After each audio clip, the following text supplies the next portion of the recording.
This is the Breaker.news podcast for the week of August 8th, 2021. I'm Bob Mackin, publisher of the Breaker.news and host of the Breaker.news podcast.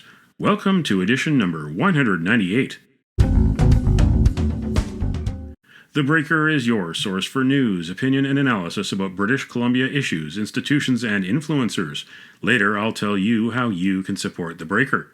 On this edition, headlines from the Pacific Rim and the Pacific Northwest. The Is It Just Me commentary. I award a virtual Nanaimo bar to a difference maker. And the big deal feature. The Tokyo Olympics are over. The International Olympic Committee calls it a success, but people of Japan are stuck with the bill and a raging pandemic. Hear from Dave Olson in Okayama, Japan, and political scientist and Olympics industry critic Jules Boykoff in Portland. But first, is it just me?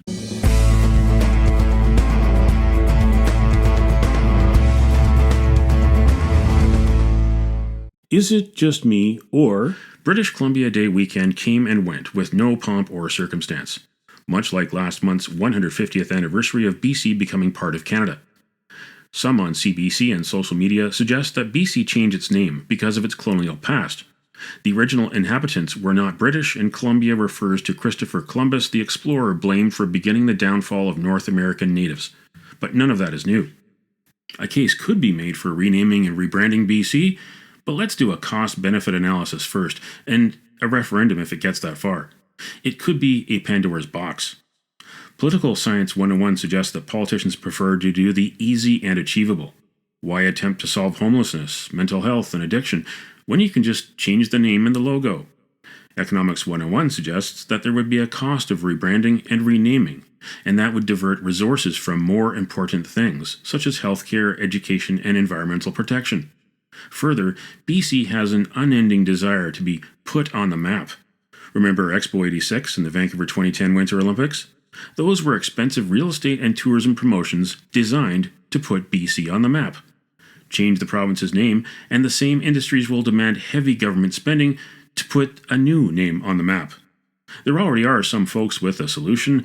John Furlong is putting together a bid for the 2030 Winter Olympics. Some of the First Nations that were partners in 2010 are now real estate and tourism industry players in partnership with some of the developers that benefited from the 2010 Games.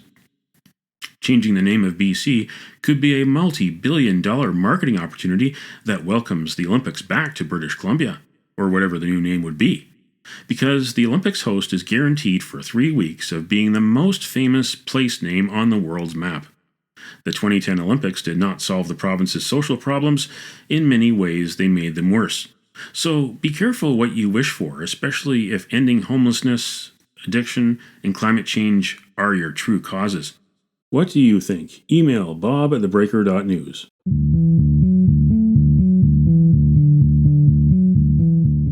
This is the Big Deal feature on the Breaker.news podcast. The Tokyo Olympics are over, postponed in 2020 due to the pandemic, but held in the pandemic anyway. They opened and closed on time in 2021. The International Olympic Committee will call it a success, but the people of Japan, they're stuck with the bill and a raging pandemic, a pandemic state of emergency that kept them from entering the stadiums to enjoy the games in their country. My guests are Dave Olson in Okayama, Japan, and Jules Boykoff in Portland, Oregon. Dave is a writer and raconteur, originally from Metro Vancouver. He now lives in Okayama, Japan, almost 700 kilometers from the capital. His eyes have been glued to the Olympics host network coverage. Dave, what has been this Olympic experience to you? Well, it's been cognitive dissonance because every day if you like weird, it's been great because every day you look at the news and new highest counts ever for medals, new highest counts ever for temperatures, and new highest counts ever for case counts. Then, just when you think a younger champion, well, the next day a younger one comes along. You get siblings winning gold in one sport, and then 2 days later you get two female siblings winning in another sport. You get every day you get athletes who are speaking out about their mental challenges, and instead of receiving support from the IOC, IOC does their, oh no, well actually, no, that's over here. No, look over here at this shiny object. So it's been confusing. The Japanese people in general are confused and frustrated because on one hand, you have these fantastic performances by Japanese athletes, but not only can you not go see them live, obviously, you can't be out celebrating, you can't be out at the bar, you can't be out having a viewing party at home, you can't be enjoying it, and the government's telling you stay home, but we're doing this Olympics, but really there's a bubble, but there's not, but the rising case counts, but don't go to the hospital unless you're almost dead. So it's cognitive dissonance for me, and I think most of the people in Japan. They built this Olympics. It was supposed to be about recovery from the Fukushima earthquake and tsunami. They're not even getting a chance to really recover from the pandemic. The pandemic is all around you. The pandemic is all around, but I think if there's one loser besides the Japanese public at whole, the IOC has not come out looking good at all through all of this. The statements from the three horsemen of the apocalypse, the good cop, bad cop, and crazy cop, meaning Bach, Coates, and Pound, respectively, the statements coming out of their mouths and the lack of empathy and the lack of respect for the athletes, for the Japanese people, and for, you know, their doublespeak about solidarity and athletes first, like you touched on, has been completely rung hollow. The statements that are coming out where, you know, Pound saying things like, well, we were fine to cancel. We have a huge war chest and we were fine, but the Japanese wanted to go ahead, which is absolutely not the case.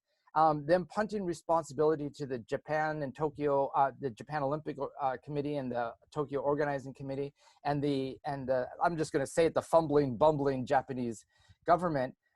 Coates dressing down the mayor of Brisbane when they basically assigned the next Olympics. It's no longer a bid. You just get assigned to the Olympics. This is your burden.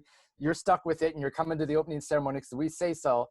And then Bach joining on in that insipid opening ceremony, which I did not, that's a whole other rant, but Bach joining on for 16 minutes, where brevity is valued. The Emperor of Japan spoke for 6 seconds, the Bach for 16 minutes. The IOC have not come out of this looking good at all. The statements and the lack of support for the athletes, from the Belarusian sprinter seeking refugee status to the athletes concerned about the heat and humidity, the athletes being subjected to punishment for violating the bubble. Great, let's do more of that. But the leakiness of the bubble, where the volunteers, the officials who are in and out, has been a real cause for concern. The disrespect to the volunteers who are there translating from the IOC has really been a story. And the Japanese people, who are generally rather stoic and restrained in their public opinions, have not been restrained in their opinions of the IOC. So all that means is I don't think you're going to see Japan wanting to have an Olympics, anytime soon. Is there any public excitement at all on a day-to-day basis in Okayama? Zero. When I did see a TV in the corner of the post office one time, and granted, we're not really out and about, but I have seen absolutely no Olympic souvenirs, branding, signage, and whatnot. Now, granted, we're a little ways away from Tokyo, but certainly when Vancouver had the Olympics, that was Canada's Winter Olympics in a lot of ways. But there's been no spirit about it at all. A few months ago, I saw a little sad stand in a convenience store selling some Olympic souvenirs. There is a lot of foreign media now saying, well, now that Japan's winning all these medals and whatnot, the Olympic people have actually used the headline Olympic fever, which I think should take their journalism card away, using Olympic fever in this context, because all of a sudden the keychains are flying off the shelves. So this kind of spirit, and again, Bob, we know from attending Olympics, it goes far beyond being in the stands at the event. It's all the live sites and the campaigns and the attractions and the camaraderie and meeting some Latvians at a bar that you're new best friends. There's been absolutely zero of that. Now, here in our household, we've been watching a lot of table tennis. I have table tennis enthusiasts here in my family. And of the 7,000 hours of Olympic coverage that's available, I think 6,000 hours of that is exclusively table tennis. Mm-hmm. So there's been some things on TV. People want to be excited, certainly, but there's no container in which to be excited. And at the same time, when you're seeing Japan being kind of condescended about in foreign media. Japan not being able to put its best foot forward. And Japan, I mean, certainly it's a proud country and they want to put their best foot forward, combined with the overall fear and anxiety about the pandemic, which, wow, not going well. Those things all put a damper on the ability to celebrate. Is there any buzz at all in Japan about the Paralympics?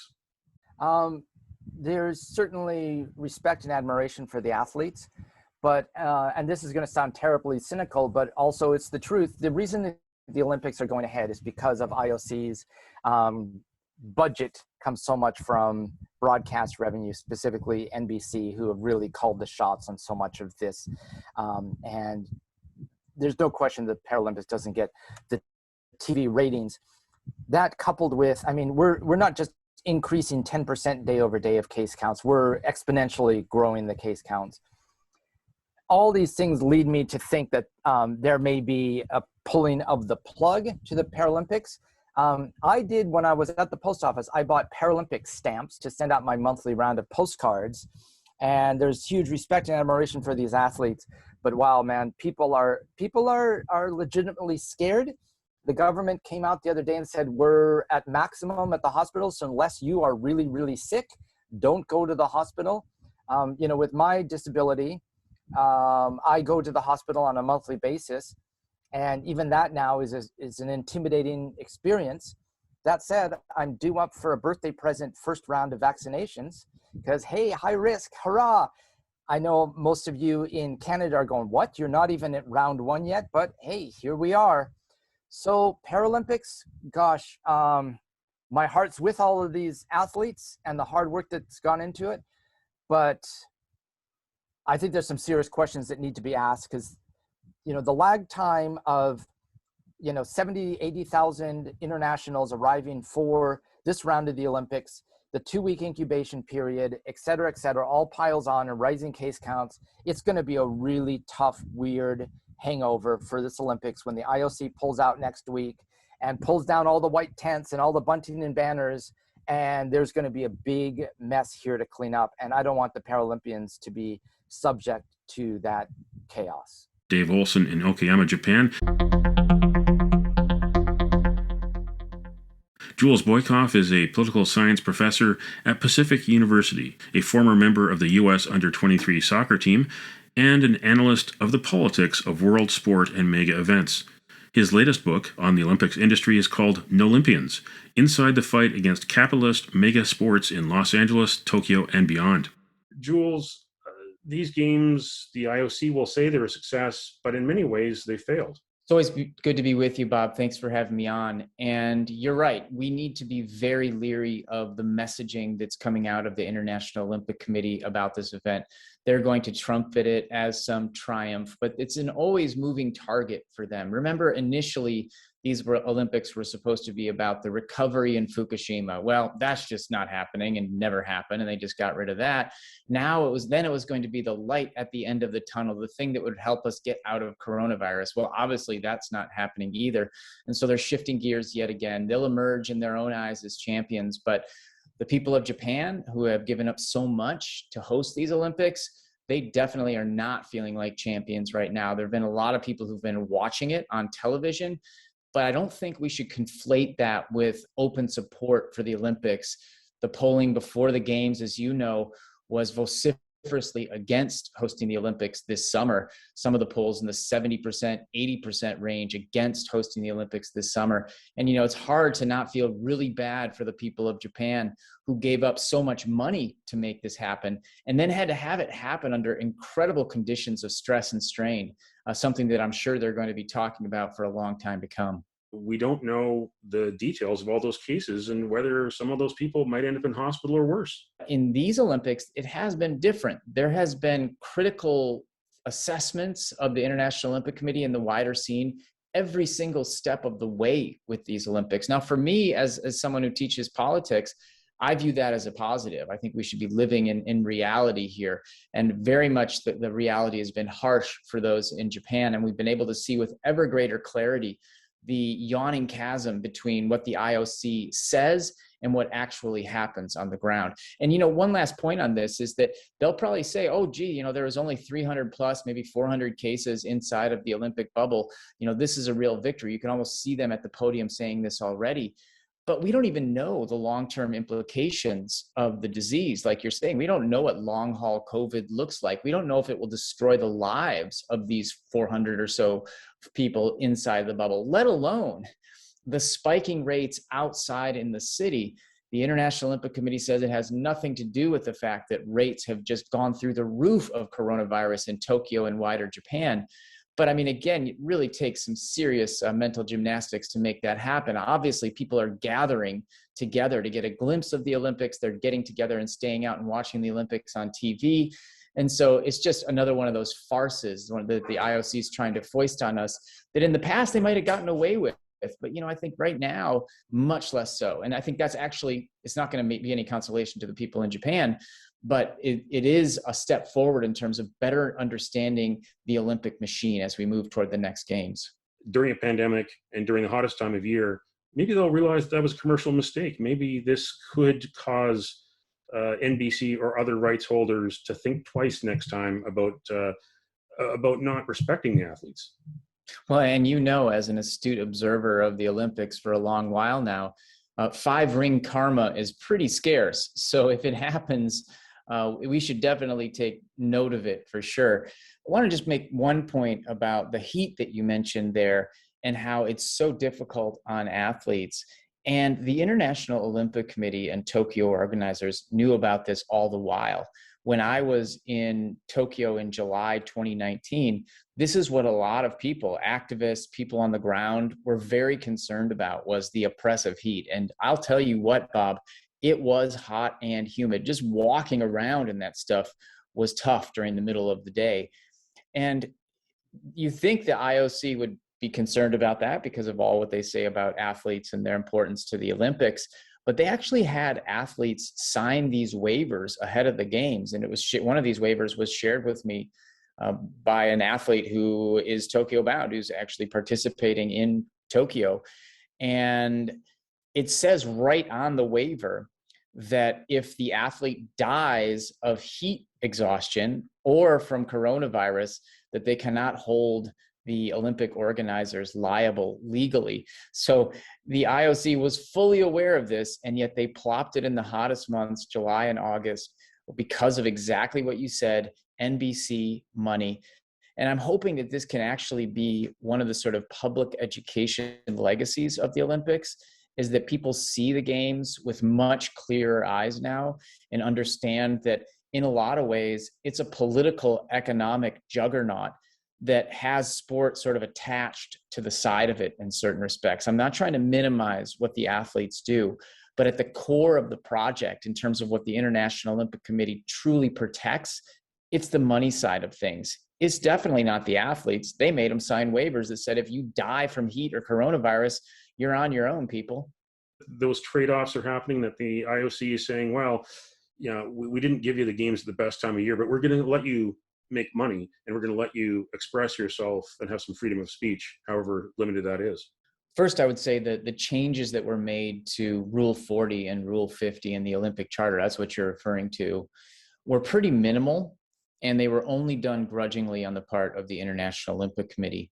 Under Rule 40, athletes have very severe limitations on how much they can promote themselves during the period of the Olympics. And you're right, many countries loosen those rules, and it very much depends where you're from, how often you can get on social media and boost your sponsors.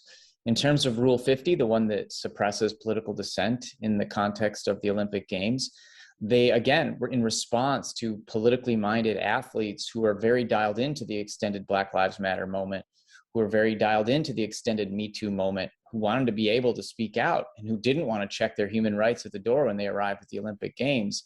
They pushed for changes to Rule 50. And they got some small ones. I don't want to minimize them, but basically, like you're saying, athletes are allowed to engage in some kind of positive political speech before the match starts, before the game starts. As you said, that we've seen that with soccer, for example, but they're still not allowed to do so on the podium. And that's why you saw with Raven Saunders, the great track and field athlete from the United States who put her hands in the shape of an X when she was on the podium to celebrate and to acknowledge oppressed peoples around the world.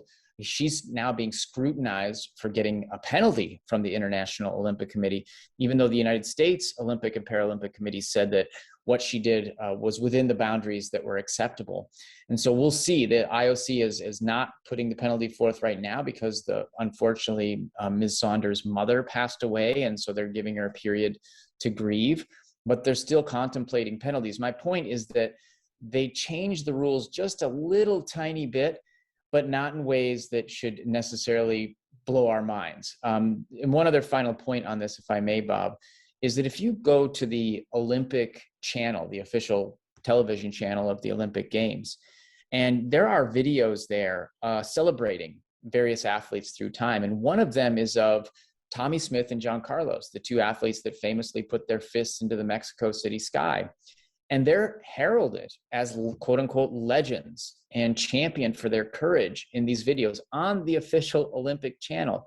And yet even the revised rules that you're talking about for these Olympics in Tokyo still do not permit an athlete to do what Smith and Carlos did on the podium in 1968. So there's real doublespeak going on when it comes to the International Olympic Committee. You can tell I'm not keen to give them too much credit. Rather, I think really that credit goes to athletes who've been pushing the envelope for a long time now. My guests were Dave Olson in Okayama, Japan, and Jules Boykoff in Portland, Oregon. The Tokyo Paralympics are scheduled for August 24th to August 5th.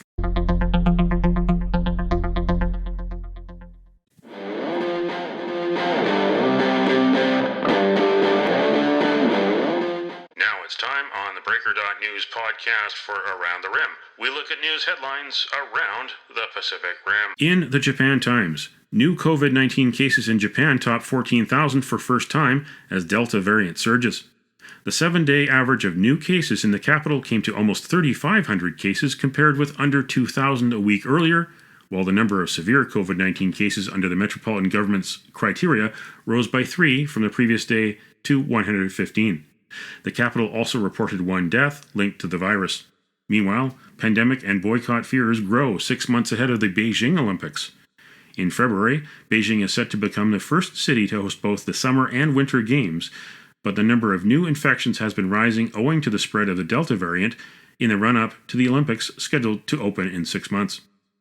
In ABC News Australia, Indonesia records 100,000 confirmed COVID deaths as Delta variant grips the nation. Indonesia has recorded more than 3.5 million COVID cases since March 2020. Since June, more than 2,800 people have died while isolating at home. In July, the deadliest month of the pandemic, over 30,000 COVID deaths were recorded. It took 14 months for Indonesia to exceed the 50,000 death mark at the end of May, and just over 9 weeks to double it. In the Taiwan news, Taiwan reviewing rule barring Olympic gold medalists from endorsing beer brand. After Li Yang and Wang Qilin won gold medals in the badminton men's doubles at the Tokyo Olympics, Wang expressed his wish to become a spokesman for a Taiwanese beer brand. However, as both Li and Wang are listed as employees of a state-owned firm, regulations bar them from appearing in commercials. The government is reportedly discussing the possibility of allowing athletes to endorse products without it clashing with the regulations for civil servants. That's Around the Rim on this edition of the Breaker.news podcast.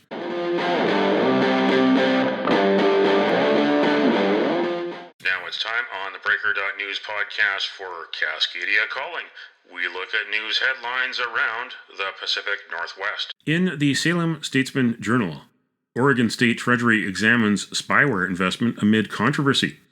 At least 180 journalists around the world have been selected as targets by clients of NSO Group, the maker of Pegasus spyware.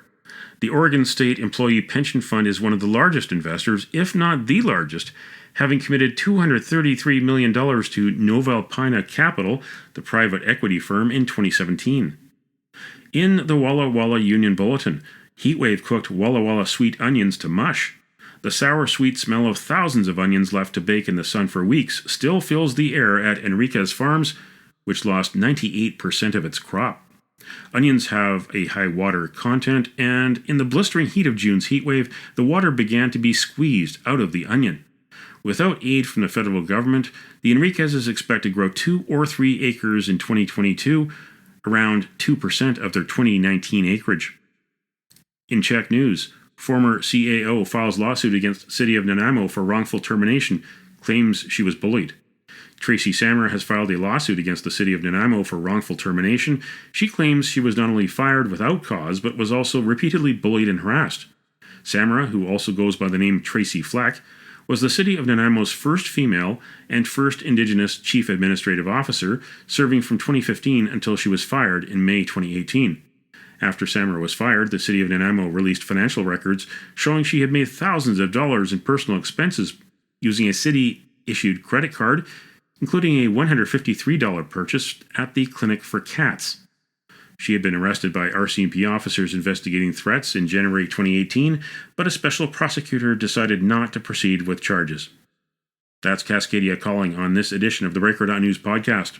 Your face is gone, you won't stand alone. We'll all stand together, 'cause this is our home. And it don't matter what color you are, 'cause love will conquer hate. So you won't stand alone, you won't stand alone.